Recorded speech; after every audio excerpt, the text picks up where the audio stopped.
I recall seeing the word in a mythology book, but I can't remember where exactly. It was some used bookstore, somewhere between cases. One of those places where the paperbacks smell like a combination of slightly aged parchment and somebody else's apartment. The book said the word narcissism comes from a Greek boy named Narcissus. Good looking kid, apparently. The kind of good looking that makes people feel smaller just standing next to him. The story goes that he was led to a pool of still water, looked down, saw his own face, and that was it for him. He couldn't leave, not when it got dark, not when he was hungry, not for anything in the world. He just sat there at the edge of the water until he wasted away, staring at himself. I don't know what to do with a story like that exactly, and I'm not sure I ever have, but I keep things like this because I can't tell yet whether they matter, and in my experience, most things either matter eventually or they don't, and you rarely know which it is until much, much later. My name is William Invisola, and my goal is to solve a crime in every nation in the world. After finishing a case I was working last week, I got a call to head to the States, specifically Wichita, Kansas. He had told me that the city had begun carrying a case for over 30 years. The locals called it the BTK Strangler. The Wichita Police Department on East Waterman Street is not a building that tries to impress you, and it doesn't need to. Lieutenant Ken Landwehr met me at the entrance. He'd been with the department long enough to have worked on the original investigation, back when the case was new and people still thought it might close quickly. He was running the task force now. The WPD, the FBI, and the KBI, Kansas Bureau of Investigation. He had that kind of tired look on his face that doesn't come from one bad night, rather, months of it, maybe longer. He handed me the file and let me sit with it. I don't know what I expected. Something heavier, I suppose. 30 years of murders, letters, dead ends, task forces assembled and then disbanded. And it was a folder. A rather substantial and filled one, but a folder nonetheless. Perhaps I'd be getting more information later. From what my folder brief had told me, the case began on January 15th, 1974. The Otero family, Joseph Otero, his wife Julie, their 9-year-old son Joey, and their 11-year-old daughter Josephine, were the first victims. They were all found murdered in their home on North Edgemore Street, and were each bound and strangled. From what I had read, the phone line had been cut before the act had taken place. Their older children came home from school that afternoon and found them in that condition. I had to stop on that sentence and read it again. I don't know why, but that particular detail hits harder than the others I'd seen so far. There's plenty of those pages that should, but there's just something about the ordinary thing happening right next to the unbearable one. The idea that they went to school, then came home, and that, of all things, is what was waiting for them in a place that should have made them feel safe. It's not something I'd wish on any child, really. Over the next 7 years, 6 more people were killed in Wichita and Park City, and it was the same method each time, the same approach to every scene. And then the letters. He wrote to the Wichita Eagle in October 1974 and pointed police to a note he had left inside a mechanical engineering textbook sitting across from the street from the police department. He named himself in it, or rather, what he did. Bind, torture, and kill. BTK. He told them that he had killed Catherine Bright in April, which the police hadn't yet connected to the Otero murders, and he was right. They hadn't. After a run of communications in the late 70s, he went quiet. The last confirmed murder was Dolores Davis on the 19th of January in 1991. Then, nothing for 13 years. The case went cold in every practical sense, even if the file was never officially cold. Then, March 2004, a letter arrived at the Wichita Eagle signed Bill Thomas Kilman. Of course, the initials were meant to signify BTK.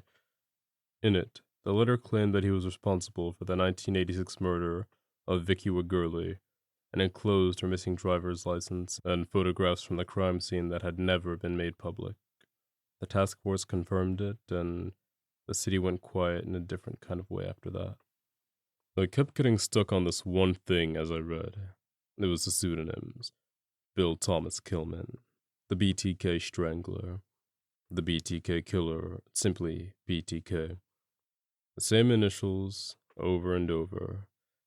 He couldn't stop signing himself, and couldn't stop putting those initials into whatever name he chose. I didn't know what to make of it yet, but I couldn't let it go either. Lieutenant Lenward drove me to North Edgemore Street. The house has changed hands multiple times since 1974, and yet it looked like any other house on any other street in working-class Wichita. That kind of block where people know each other's cars. Nothing about it announces what had happened inside of it, really. I can have guessed it from the outside appearance. Other investigators established early on that all 10 murders in this case happened within roughly a 3.5-mile radius of a central point between Wichita and Park City. A man who keeps every single one of his murders within that kind of radius for 30 years is operating deliberately inside a boundary he set for himself. And he only felt safe inside territory he knew. And, as a result, he stayed inside it. I stood in front of that house for a while and thought about what it takes to cut a phone line before dawn and walk through a family's back door. The planning that goes into something like that. The patience or whatever it is inside a person that lets them rehearse something in their mind until it stops feeling like what it actually is. There was a man across the street salting his driveway, and he glanced over once, and then went back to doing what he was doing. I remember thinking, and I don't know why I'm telling you this, because it meant nothing, but I remember thinking that he was wearing the wrong shoes for the ice. That was the detail my brain caught, nothing useful, just there. Your attention doesn't always go where you need it to at times. Back at the station, I sat in with Lieutenant Landwehr's team as they worked through the 2004 communications. The working assumption was that the letters were genuine. The Wagurley information was definitive. The crime scene details had never been made public. The KBI had been running DNA swabs on potential suspects since March. There had been thousands of tips and 10 messages from BTK in 11 months. And it was more communication in under a year than he had managed in the entire previous decade combined. Another investigator walked me through the full communication timeline. There had been 19 total since 1974. The pace had been building, and something about that acceleration was definitely worth thinking about. I asked about the FBI profile from 1984. Former Agent Roy Hazelwood had put it together. BTK was articulate, probably had some familiarity with law enforcement, likely had been interviewed by the task force at some point without being identified, and some of that held up, at least on paper. But the profile also said that he was young and unmarried. I wrote that down and sat with it for a moment. I want to be careful here, because profiling is interpretive work, and Hazelwood got more right than wrong, and I have no interest in armchair analyzing someone's work 30 years after the fact. But FBI profiler John Douglas, who personally consulted the Wichita Police Department through the 1980s, had offered a little bit of a different read over time, and one that held up considerably better. He believed the killer was a married man with children, someone with a military or law enforcement background, maybe even both, and someone who looked completely normal to the people around him. And even setting aside the professional disagreements in between profiles, there was a simpler calculation sitting right there in the timeline. This person was even 25 years old in 1974 and was definitely pushing 60 in 2004. The profile had to evolve because whoever killed these people in 1974 wasn't going to be 25 years old forever. The idea that whoever this person was could be immortal was out of the question. I don't really believe in the supernatural or The idea that there are things above our comprehension and understanding. And even if I did, I am certain that Kilman and his fake name were most definitely not above our comprehension. The original picture of a young, unmarried man was always going to become less accurate over time, purely by a simple case of arithmetic and aging, and the investigators working the 2004 reemergence knew that. They were looking for someone older now, someone who'd built a life around himself as a cover. Something still wasn't adding up, and I couldn't quite put my finger on what. Wichita in February is cold in a specific way that I didn't know until I got there. The chilling wind gets through whatever you're wearing, no matter what it is. It's a kind of wind that doesn't bite so much as it just persists, and the highs in the upper 40s feel colder than they should because of it. I walked more of it than I probably needed to. Old Town is on the eastern edge of downtown. It used to be the city's railroad hub. The warehouses from the 1870s are still standing, although converted into restaurants and bars now, but you could still feel what they were built for. The Atchison, Topeka, and Santa Fe all ran through here. This was a freight city before anything else, after all. The buildings are solid, in a way things built to hold weight stay solid. The Wichita Eagle offices are in Old Town, and every letter that BTK sent to that newspaper arrived in this district. The geographic center of all 10 murders sat within a few miles of here. I walked through it, both the Wind and Old Town, because I wanted to be where the case had been living. The Eagle Building, where Wichita picked up its morning paper and learned that there was something in the city that had chosen to name itself as BTK. In his 2004 correspondence, BTK had mentioned a lifelong fascination with trains. He also claimed to have been born in 1939, that he'd lost his father in the war, and his mother dated a railroad detective. Lieutenant Landward said publicly that investigators were treating the biographical material carefully. Some of it may be accurate, some of it probably invented to mislead. I wasn't going to build anything on it, but I noticed the old track lines at the edge of Old Town, and after looking at them for a bit, I just kept walking. I ended up at River City Brewing on East Douglas Avenue. It's a brew pub in one of the old converted warehouse spaces. Exposed brick, high ceilings, and the smell of wood that had been holding heat for 100 years. I ordered their amber ale because it felt right for the place, and I wanted to see how it measured up against my actual standard, which is a ginger beer with mint and lime. A clean drink that tells you what it is immediately, without going overboard. The amber started smooth, almost too smooth for me, and then it went somewhere darker underneath. It wasn't bad, per se, just not what it had suggested on the first sip. I sat there longer than I meant to, and kept turning over the letters in my mind. The theatrical surface of the communications, the poems, the code names, the elaborate presentation, and underneath all of it, it was always the same binding, the same ligature, the exact same approach to every single scene across 30 years.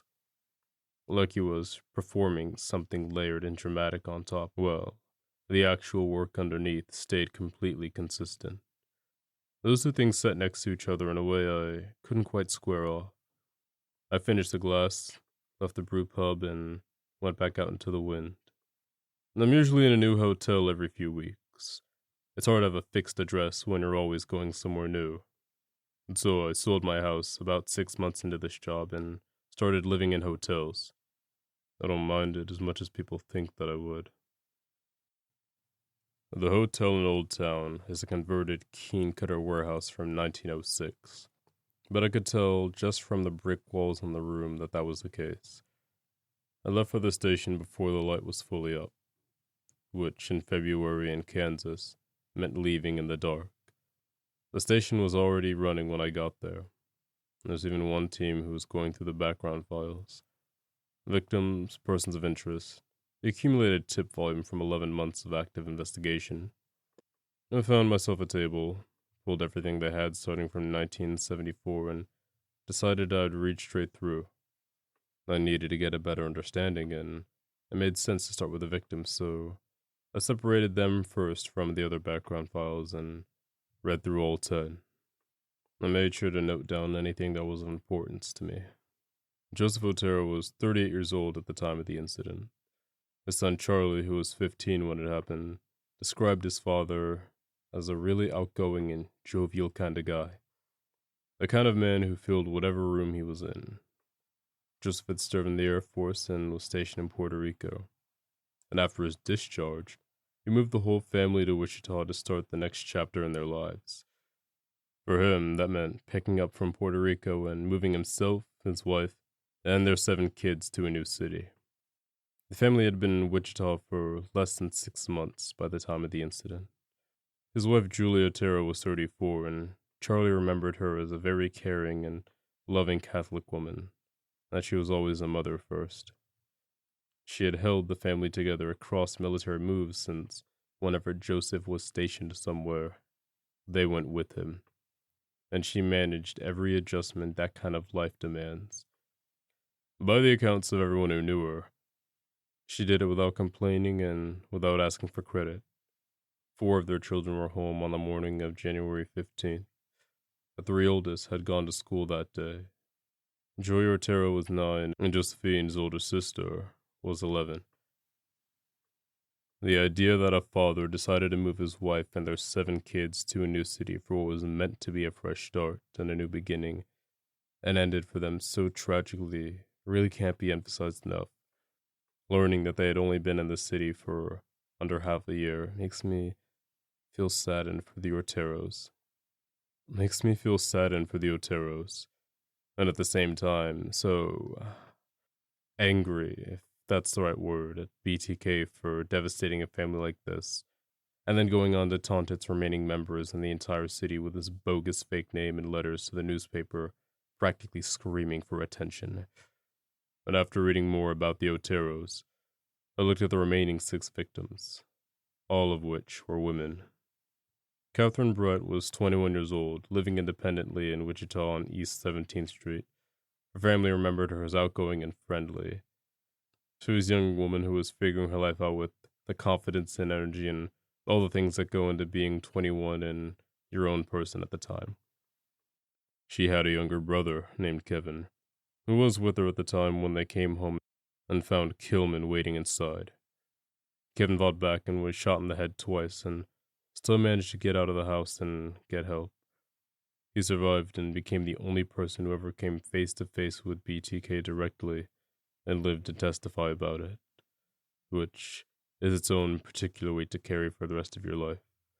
I've got a few siblings myself, and I honestly wouldn't know what to do with myself if I went through getting shot twice and somehow surviving, but not being able to save my sister, despite everything I'd done to try. In fact, just the thought of it makes me, well. Shirley Vienne was 26 years old, and she was raising 3 kids on her own. Steve, Stephanie, and a third. Being 26 with 3 kids is a specific kind of life. The kind where there isn't a lot of margin and you're doing everything you can all at once.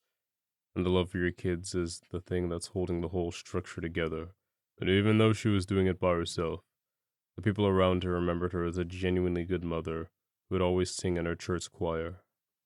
She was home with her children when Killman locked them in the bathroom. From behind that door, her kids could hear her pleading with him. They got out afterwards and ran for help, but by then it was too late. Nancy Fox was 25 years old, and her sister Beverly, who knew her better than anyone else, described her in this way, and I quote, "Very outgoing, very friendly, one to speak her mind, and someone who didn't keep quiet." Trax was someone who's held down 2 jobs at 20, a secretarial position at a construction company called Lawco Inc., and she also did some part-time shifts at Hellsberg's Jewelers. She lived alone in a small duplex on South Perishing Avenue, and she was building something, as in putting money together and working on whatever version of her life was coming next. What I did find interesting while reading about Nancy was that, contrary to what Beverly said about her, One of her neighbors told the investigators that she was just a loner who didn't entertain much at home, which probably just means that she was someone who kept her private life actually private, which is not the same thing as not having one. She had three brothers and a sister and a family both in and around the Wichita area. Something else interesting is that she called in sick to work on the morning of December 8th, 1977, which was the only reason she was home on the phone line, and subsequently her life was tragically cut short. Maureen Hedge was 53 years old, and the people in Park City who knew her described her as a kind, quiet woman who lived a simple yet full life. She had been married for 35 years to a man named Thomas Hedge, and Thomas had died just 10 months before she did. She had a boyfriend, and she was playing bingo and going to dinner and living in the house she'd known for years on Independence Street. The evening of April 27th, 1985, she came home after a bingo game and dinner with her boyfriend, and her body was found alongside a dirt road 8 days later. I couldn't help but notice the mention of her late husband's name, Thomas, like the fake middle name in BTK.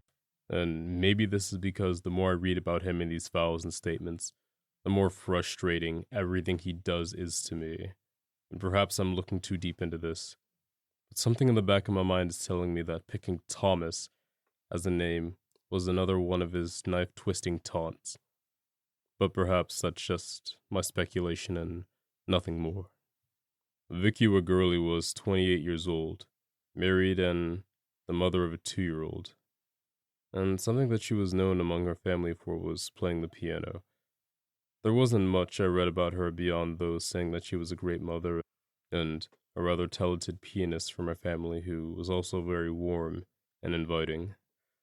The forensic evidence report made it clear that she fought back hard when a man attacked her. Her husband, Bill, came home not long after and found her, or so the story goes. There were definitely police officers that thought that Bill Wagurley killed his wife, but we didn't have any other evidence at the time that pointed to anyone else, and it doesn't really help that most spouses that are killed are done in by a significant other. So Bill Wagurley spent the next 18 years as our prime suspect in his own wife's murder, because no one else outside that room knew who actually had been there, or who hadn't. And unfortunately, based on the evidence at the time, he quite literally fit the bill. Dolores Davis was 62 years old, and her family also described her as a caring and giving woman, someone who was kind and considerate, the kind of person who was the quiet center of the people around her without asking for any other recognition for it. She was retired and living alone on West 53rd Street near Park City, and on the 19th of January, 1991, she was taken from her home and then her body was found under a bridge 13 days later. The room got kinda loud around the mid-morning. I'm not the biggest fan of noise, and while the phone's going and the people talking across each other, I took some of the files and went to the stairwell. A cold concrete floor and a fluorescent light that flickered once and then settled. I sat down on the steps and kept reading. The historical record of correspondence had threads that were definitely worth noting. There was a letter from 1978 that had been traced to a copy machine in Wichita State University's library. They couldn't narrow it down to a single individual since the machine was open to the entire campus, but the institutional connection was definitely there. What kept pulling me back was something from July 2000. A package had been dropped into the return slot at a Wichita public library. It was the same presentation as his authenticated materials, same tone, and in it, a claim. BTK said he had killed a 19-year-old named Jake Allen in Argonia, Kansas earlier that month. Argonia is 60 miles south of Wichita, almost 20 times farther than the radius we had already documented for his pattern. The death had been ruled a suicide by local authorities, but the claim couldn't just be dismissed because the track record was what it was. 30 years of BTK claiming murders that turned out to be his, and every crime scene detail that he provided matched exactly what investigators found. And that track record meant that the claim had to be taken seriously. And if it was real, if he had actually gone to Argonia, and that 3.5 mile radius wasn't the parameter that I'd been treating it as. By mid afternoon, I had convinced myself. If the Jake Allen claim held true, then BTK had broken a 30-year geographic pattern, and a man who operates within 3 miles for 3 decades and then drives 60 miles south isn't doing that because he felt like a change in scenery. I wouldn't buy that for half a second. That's the kind of move that comes from some kind of sense of invincibility that had been building since 1974, and had finally tipped over into something he couldn't keep inside the old boundaries. I went to Lieutenant Landwehr and he told me that he thought the Argonia thread needed closer attention, that if the radius had actually been broken, the entire geographic profile needed to be reconsidered, just like the physical profile had to be as well. And we might be looking at someone who was no longer constrained by the way the pattern had suggested. I listened without interrupting, and he said that the Jake Allen case was still under active examination.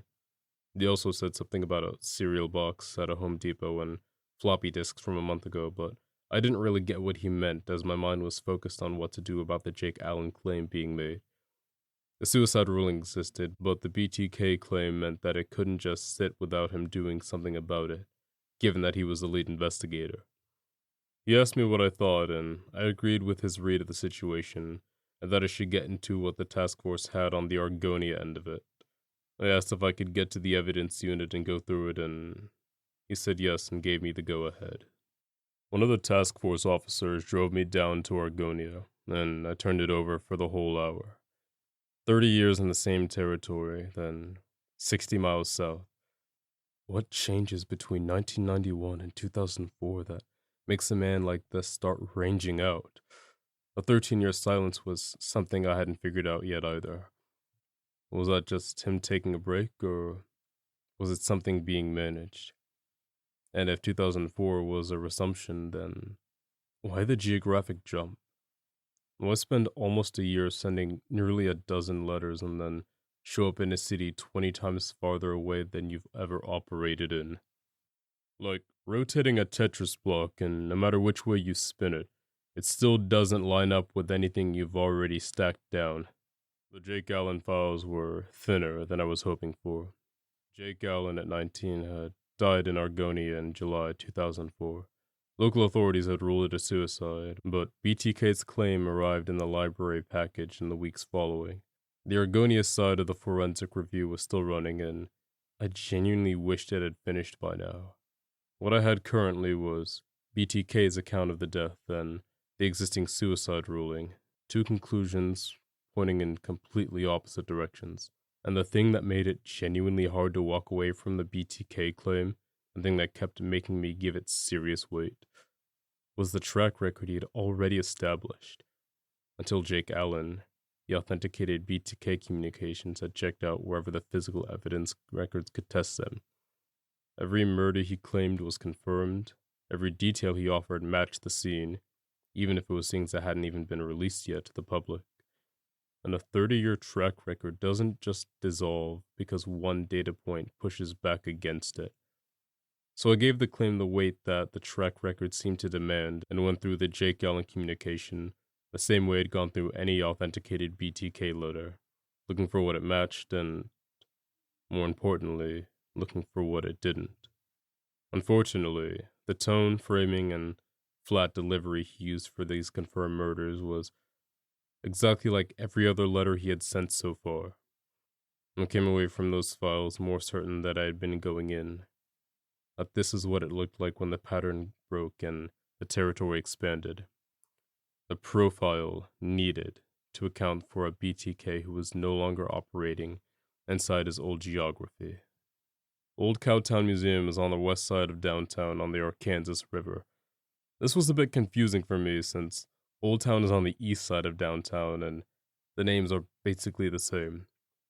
I'm sure I didn't look particularly decisive when I figured that out. It's a living history site that recreates Wichita as it was in the 1870s, the cattle drive era, when this city was the end of the Chisholm Trail and a genuinely lawless place before it learned to be something else. Like a freight city, I suppose. I'd been inside a station all day and needed to be somewhere that wasn't four walls and a buzzing light. I walked through the recreated buildings and thought about how a place carries its history differently, depending on how much of it gets acknowledged. Wichita had been carrying this case for 30 years, and the weight of it's in the city's memory while the person responsible walked through it every day, fully visible and probably completely unremarkable to everyone around him. I thought about Nathaniel Rivieras, and I usually do that when I'm lost in a case, not just lost in a city. This time just happened to be both.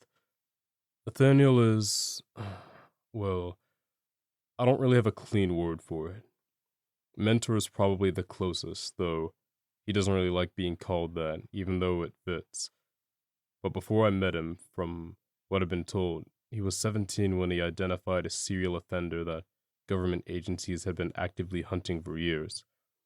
And nowadays he handles cases I couldn't even begin to comprehend. Most of the cases I take are the ones that he sends my way, specifically to develop my understanding of investigative work and how to approach it. He's the smartest person I've personally encountered, and I've stopped pretending that it's even a close race. As I stood in front of a recreated 1870s jailhouse, I was thinking about what he'd make of all this. A killer who couldn't stop communicating, who kept putting himself into things, and I took my phone out and I called him.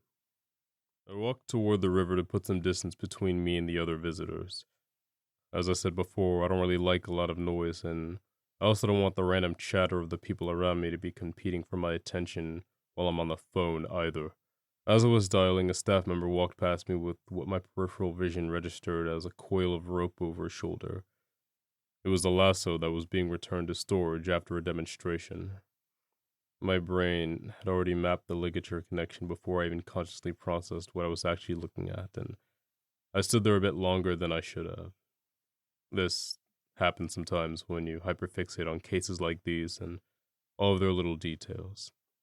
Your brain starts finding the case and everything around you, and you have to know when to let it go. Nathaniel picked up on the second ring. I told him where I was, about the Jake Allen claim 60 miles south of where he had sent me 2 days ago, and the way the communication read like his authenticated materials. My working theory that the 3.5 mile radius had been broken for the first time meant that the pattern had shifted. He listened to me without saying anything, and once I finished, instead of addressing any of it, Nathaniel asked me something completely unrelated. You ever play with one of those jack-in-the-boxes? The old metal ones where you wind up the handle? I said yes in a confused, questioning tone, trying to see where this was going. He rarely says anything that doesn't make sense eventually. You know it's gonna pop. The whole time you're winding. You already know it's going to pop. The only real question is, when? He paused. The geography matters. You're right to hold on to that. But a man who stays within a 3 mile radius for 30 years doesn't change that because he suddenly felt adventurous. If he went to Argonia, there was definitely a specific reason for Argonia. I started to explain that that's exactly what I was trying to work out, but he cut me off and said, or he didn't go to Argonia at all, and why he told you he did is more interesting than the actual trip. Another pause. He told me that my head was in the right place and to make sure I had all the facts before I made a move on anything. And then he hung up. I walked back through the museum. Near the exit, a group of visitors were clustered around a demonstration by the old courthouse replica. One of them was holding up a period reproduction of a wanted poster, with a portrait facing out, and in the evening light, the silhouette of the face had something in the jawline that caught me for a second. And there was nothing in particular when it came to frontier portraits, really. It was just generic. It could have been anyone, really, or probably was no one. I shrugged it off and walked to the hotel. This time, I was going to double check the name of the town that I was heading to. I got back to the hotel around 10 and sat on the bed before I wrote down what Nathaniel had said while I still had the shape of it. I decided to look online first to see if there was something I wasn't getting, but about an hour in, and I wasn't any further along than when I'd started. I was going to call Nathaniel again and maybe see if I can get more clarification on what he meant, or if he himself could come to Wichita from wherever he was, and we could do this together. But right as I was about to dial, I realized I hadn't called my cousin in 2 weeks, and she would absolutely have noticed that the next time we'd spoke. So I decided I'd call her first and get it over with before calling Nathaniel. She asked me how Wichita was treating me, and I told her about Old Town, the brick warehouses converted into bars, and the way the cold here was less about the temperature and more about the wind that came with it, the kind that didn't bite so much as it did just continuing to show up. I told her I had an amber ale at a place called River City Brewing earlier, and ordered it because it felt right for the kind of room it was, and that it had started way too smooth and went to somewhere heavier and darker by the end of the glass. She said it sounded like the drink didn't know what it wanted to be, and I couldn't help but agree. I mentioned how I got lost in Old Cowtown, but that I made it back, and she snickered and told me that I should really use a map next time.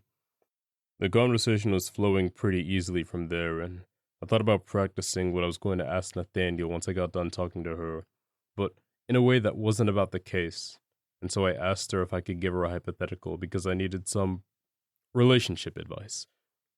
I said to her, let's say you meet this girl at the bar and she's someone who lives near you. You get her number and you spend the night, but once you get back home, you ask her if you can do it again this weekend. And she tells you that she's going to be somewhere far away that weekend, so the plans can't happen. But when you remember she left her, book in your car, you head over and, slide it through the mail slot. When you get there, though, her car's in the driveway and you can hear her voice in the house. You still drop off the book because you're a decent person, but she was home the whole time and she never went anywhere. Why would someone say that they went somewhere that they didn't? She thought about it before she answered and said, probably to seem like she has more of a life than she really does. Nobody wants to be known as the person who never goes anywhere. I responded and asked, but what if she knew you'd figure it out eventually? Like, what if the lie had a built-in expiration date? I mean, it's not like the book on your doorstep can come from anyone else but me, right? My cousin went quiet for a moment again before addressing my counter question. Maybe she just needs you looking somewhere else or doing something else for a while. Or maybe she was the one who needed to do something and needed a break from you and couldn't do it without telling you she wasn't there. It's really not about the place at all. She asked in a teasing way if I was getting stood up by small town girls again. I thanked her sarcastically and said goodnight. Before she hung up, though, she said, oh, and that ale? The one that started smooth and went somewhere you didn't expect? You know what you should have ordered? I put the phone down before she could finish, already knowing what her answer to her own question was going to be. I sat with that for a while and didn't even consider calling Nathaniel. She was right, and not just about the ale. The Jake Allen claim had felt convincing because I'd been treating the track record as a reason to trust it. I mean, why wouldn't I, right? With 30 documented years of accurate communications, why start doubting it now? But that same track record was exactly what made a false claim valuable. If you want investigators looking somewhere specific, the most effective way to point them there is to spend 30 years building credibility and then spend that credibility on one manufactured lead. Of course, you'll lose credibility both proactively and retroactively, but if it's worth it, then credibility be damned, right? He didn't need Lieutenant Landwehr and the rest of us to believe he went to Argonia.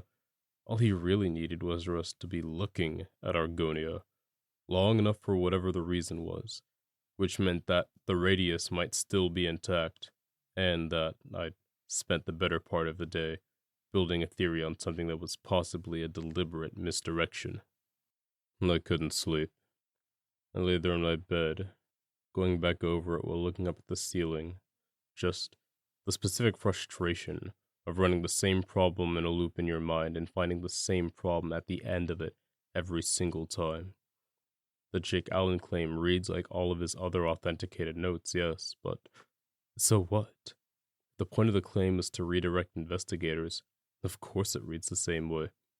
That's the whole function of it, isn't it? Around 1 a.m., I gave up on sleep, got up, and opened my laptop again. This time, I went looking for anything more on the Jake Allen death in Argonia, and what I found was what I should have probably weighted more carefully earlier. A forensic examination of the death had found it inconsistent with homicide. The Argonia suicide ruling was the conclusion that physical evidence had reached, and this could mean only one thing: that BTK had lied. Specifically, he lied about an operation of his, which he had never done before in the 30 years of authenticated communications. Every murder he claimed was verified.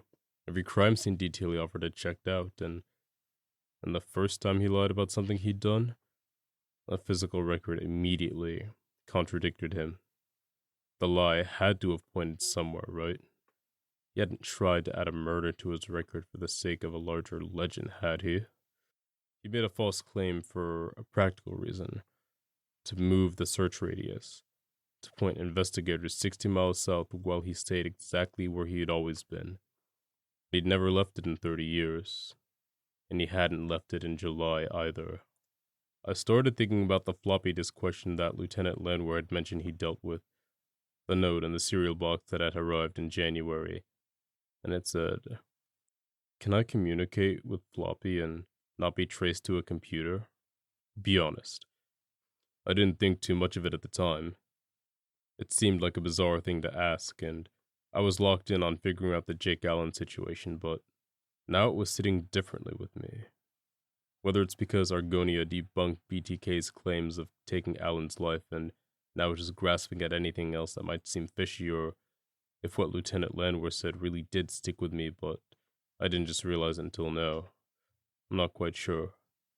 We had thought that BTK might have some law enforcement connections, or may even be an officer.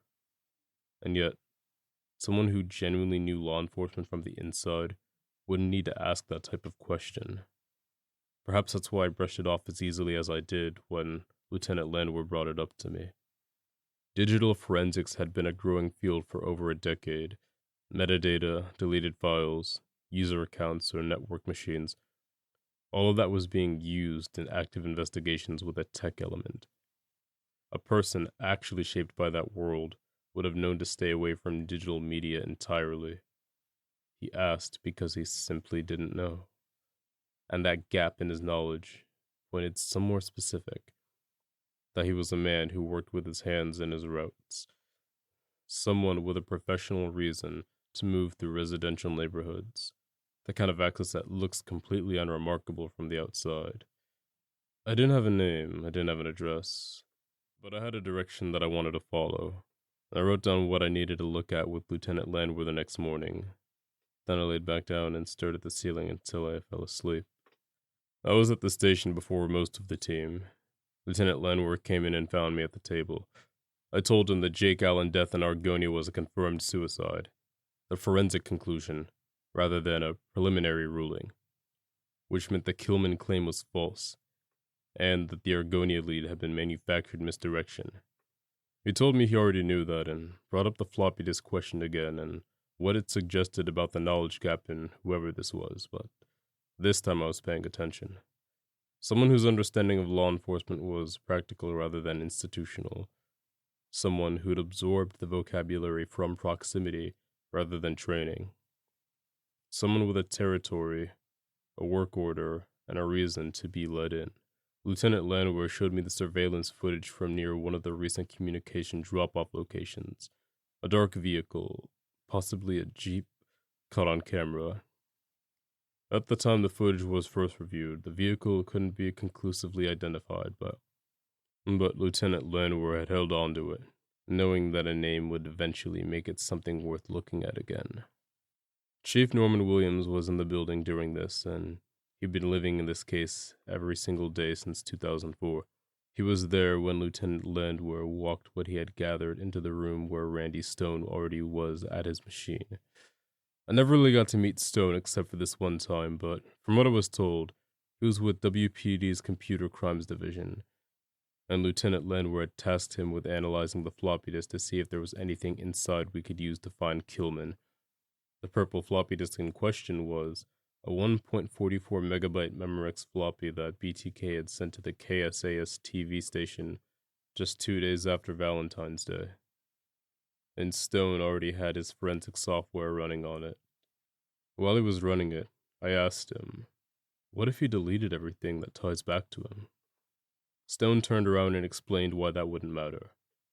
I'll never forget what he said, and it's important to remember it in this day and age. Because here's what most people don't understand about deleted files. Deleting something doesn't erase it. It just tells the operating system that the space is available for use. The data stays where it is until something else writes it over. The file is still there, it's just waiting for someone who knows where to look. And Stone definitely looked. He found a deleted document in the unallocated space of the disk that turned out to be a church council meeting agenda. He pulled the file's metadata, which is the information a document carries about when it was created, when it was last modified, and on what machine. The metadata showed it had been last saved on a computer at Christ Lutheran Church in Park City. And the user account on that computer was named Dennis. Stone did a Google search for Christ Lutheran Church in Park City, and the name Dennis. The church's website came up, and it listed its congregation officers. And the president of the church council was Dennis Rader. From start to finish, it took Stone 15 minutes to extract the metadata and put both a name and a face to the person behind the disk. To give you an idea of how fast that was, it took me longer to write what he had done in my notes than it took him to actually do it. I was standing in the doorway when that came up on the screen, and everything that they had put together, the territory, the profile, Park City, all of it pointed to the same name. What had been just a direction earlier last night that I felt myself pointed in now became an address. Someone noticed something when they looked at the address on the map, and one of the investigators pulled the Marine Hedge file to confirm what they'd spotted. Marine Hedge lived on Independence Street before the incident, and Rader's home address was also on that same street. And not only was his house on the same street, but his house was less than 6 houses away from hers. It was like new things were being introduced every second, and yet, instead of it feeling confusing or convoluted, each new piece of information seemed to naturally flow into the other. When you've been moving through a case for days and suddenly everything is pointing at the same address, the same name, the same building. I don't really have a clean way to describe what this feels like without it sounding weird, but felt as if we were dealing with a bunch of 2x2 Tetris squares, in the sense that no matter how you spin them, they will always line up. Before long, investigators had already obtained a DNA comparison through Dennis Rader's 26-year-old daughter, Carrie Rader, and her medical records, who was at Kansas State University. They'd gotten them by court order, quietly, without alerting Rader, and the profile matched the DNA recovered from the original crime scenes. Once they had a match and could confirm that the Jeep and the surveillance footage at Home Depot was in fact Rader's, Lieutenant Landwehr put officers on the road that Rader drove home from work. There was nothing to do at this point except for wait, which is the part of the job that no one really tells you about.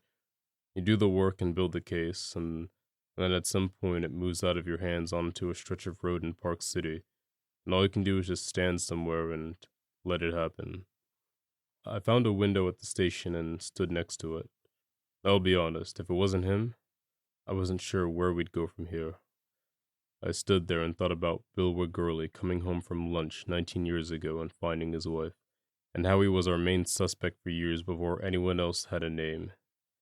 Thought about Nancy Fox calling in sick that morning, about Marine Hedge coming home from bingo, the Oteros who just wanted a new chapter in their lives.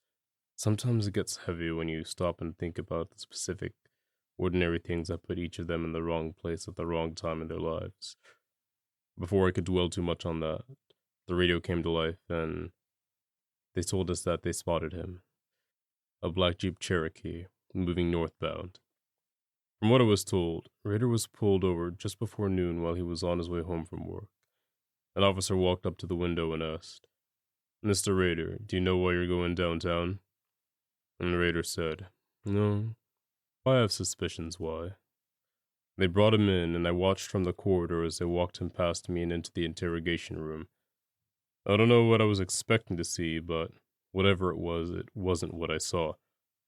The thing it reminded me of was that fake wanted poster I saw at Old Cowtown when I got lost. By that I mean he looked like a rather ordinary, generic kind of person. A 59-year-old compliance officer from Park City who had been on his way home from work. He didn't look like anything in particular. I know I said that, but sometimes that's the detail that stays with you the longest. Not the horror of what he'd done, but the complete absence of announcement and how he looked doing 31 years of it. Everyone expects the monsters to look exactly like that once they're finally caught. Like these otherworldly beings that might as well be wearing an "I'm the bad guy" shirt in big red letters. But the man who had spent the last 30 years ruining families actually had a family of his own. The interrogation ran for hours, and at some point during it, Raider told Lieutenant Landwehr that they were both fellow law enforcement officers, and I had to hold my tongue listening to him spout off about how he was just like Lieutenant Landwehr, when his actual line of duty consisted of making sure someone's grass stayed under 4 inches, and his authority ended with telling the neighbors to keep their pets on a leash. It was clear to me that this was someone who not only had a self-inflated sense of importance, but a genuinely delusional understanding of what that authority actually encompassed and allowed him to do.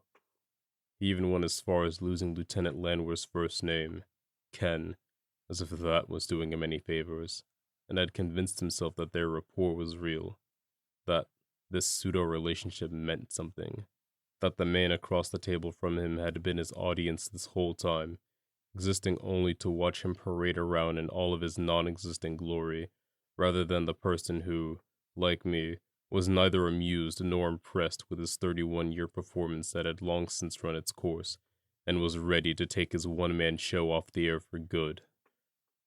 Then came the moment I was standing in the corridor for, when Lieutenant Landwehr told Raider that, back when Raider had asked whether a floppy disk could be traced, Lieutenant Landwehr had told him no, and that was never true. The look on Raider's face when he realized he had been tricked was definitely something. He looked at Lieutenant Landwehr and said, "How could you lie to me? How could you lie to me?" Lieutenant Landwehr, composed and unbothered, simply said, "Because I was trying to catch you." I thought about that exchange for a while afterwards.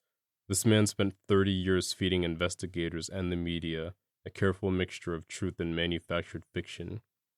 He lied about Jake Allen. He lied about being born in 1939. He lied about his father and the war and the railroad detective. He was, by his own design, someone whose communications couldn't be fully trusted, even by the people who were trying to take him seriously.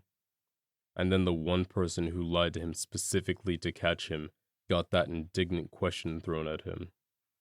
If he had committed his crimes honestly, which I know as a phrase is an oxymoron and makes no sense whatsoever, I'd maybe understand the frustration on some level, but spending 30 years lying to everyone around you and then being genuinely upset that someone lied back to you is a level of self-awareness so abysmal and non-existent that I genuinely don't know how to account for it. I think Lieutenant Landwehr handled it and him perfectly for what it's worth. Dennis Rader thought this was just some game that he was playing where he could make the rules, quit whenever he felt like, and come back whenever he pleased. That he could use Allen as a distraction and Bill Wigurley as a scapegoat, while also taking both Bill Wigurley and Thomas Hedges' names and folding their names right into his own moniker, Bill Thomas Killman. I'm sure he thought he was so clever. At the end of it all, he was nothing more than a petty neighborhood bully with an addiction for attention that had went too far. I was still standing there when I thought about the narcissist story again. Something about it had shifted for me, and reading it in a used bookstore between cases felt like a different thing entirely from standing outside an interrogation room where the man on the other side had just spent 31 years proving it true. He'd sent 19 communications over 31 years because he couldn't stop looking for someone to tell him how special he was, even if in this case, special meant infamous. He'd asked whether a floppy disk could be traced to a computer and then sent one anyway, because he wanted to believe the answer was no, and wanting to believe it was enough. He spent 14 years installing security systems in the homes of people who were terrified of him. He lived on the same street as one of his victims. He'd stayed hidden in the plainest possible place for 3 decades, as a compliance officer, a church president, a husband, and a father. And he'd never been able to stop reaching towards being seen at the same time. He needed to be seen, badly enough that he manufactured his own exposure, letter by letter, for 30 years. And I know I said he was addicted to attention and was high on his own supply, but let me say it like this. I know that for some people who are addicted, they may try to quit, and maybe they do for a while. But when they relapse hard. And maybe that's why he sent more letters in under a year than he had in the previous 3 decades combined. He relapsed into his favorite drug of choice, and that was it. The pool of water he kept staring into was his correspondence, and he sat at the edge of it, right up until the moment it reflected something back at him that he didn't expect. I wasn't there for the trial. After my work ends at the arrest, I try not to stay around for the courtroom proceedings, and I'll be honest about why. Part of me never gets comfortable being just a few meters away from the defense attorneys, whose entire job is to find a way to get someone like him a better deal or a lighter sentence. I know fair trials matter. I genuinely know that, and there are some things that the system does miss. And the system does need those things to happen. So I'm not saying otherwise, but sometimes I'd be sitting at a table across from someone who'd spent that morning finding the most articulate possible way to explain why a man who spent 3 decades doing what he did deserves more understanding than he got. And I have to remind myself that I believe in the process even when I find the performance of it difficult to sit through. And for Router specifically, I was done watching his reruns and didn't want to give him another gram of the drug that he needed like air. I heard later from another investigator that Rader pled guilty to all 10 murders, which at least meant he didn't try to weasel his way out of what he'd done, or make the families sit through a trial where his crimes got debated like they were still an open question. He received 10 consecutive life sentences, the maximum that Judge Gregory Waller could impose, totaling a minimum of 175 years with no possibility of parole. And the last thing that I heard about him is that he's currently being held in El Dorado Correctional Facility in Butler County, Kansas, where as far as I'm concerned, he can stay for every last one of those years. I had dinner at Chester's Chop House at the waterfront that evening. It's a steakhouse on North Webb Road that overlooks the lake. The kind of place that knows exactly what it is and doesn't need to tell you. A little like the station in that regard, but with considerably better food. I ate a steak and a glass of water and just sat there in silence as I thought about everything that had happened. I thought about the Oteros who had moved from a new city for what was supposed to be a fresh start, and were gone in under 6 months. About Nancy Fox calling in sick that morning. About Maureen Hedge coming home from bingo. About Bill Wigurley, who spent 18 years as a suspect in his own wife's murder, and finally had that weight lifted the same day the city learned who had actually been in that room. For all of those left alive after the final verdict, I hope that they're able to find some quiet in knowing that he can never do something like this again. I had just about finished eating and asked for a to-go box, but as I was polishing off the last of my water while I waited for the check, Nathaniel Rivieras called me, and I almost choked on my drink, scrambling to answer it. "Good work," he said. And that was it. He rarely often elaborates on those 2 words, and I've just stopped expecting him to. And then he asked me, "Have you ever heard of the disappearances in Tokyo and Saitama?" I said that I hadn't, and he continued, "Most people outside of Japan haven't, and that's part of the problem." And he paused while I thought about what he said, already knowing what's coming next. "There are patterns there that never made the newspapers anywhere else. I'd take it up myself, but Japan and I have an understanding of sorts. If I stay out, then things stay manageable. But it's the right kind of case for where you are. The geography's tight, and the silence around it is even tighter. Hmm. He gave me a departure time for tomorrow so that I could at least have time to pack. That was a first for him, as usually tells me to take the overnight whenever he sends me somewhere. I told him I'd be there, but that was mainly just a formality as we both knew he could count on me. I sat with the steak in the to-go box and looked out at the water for a while. I'd kept that Narcissus story for a while, thinking it was about vanity, about people who love themselves too much and become useless, or even malignant to everyone else because of it. That's the easy version of the story. But Narcissus didn't really love himself too much. He just couldn't look away from his own reflection, even when staying at the pool would cost him everything. And the thing that makes a man hide his name inside a word puzzle and mail it to a newspaper, ask if floppy disks can be traced back to him when sent his way, claim a murder that never happened in Argonia just to feel the investigation turn on him, is really just something that needs to be seen more than it needs to be safe. And in the end, those two things can never exist in the same person forever. Eventually, one of them always wins.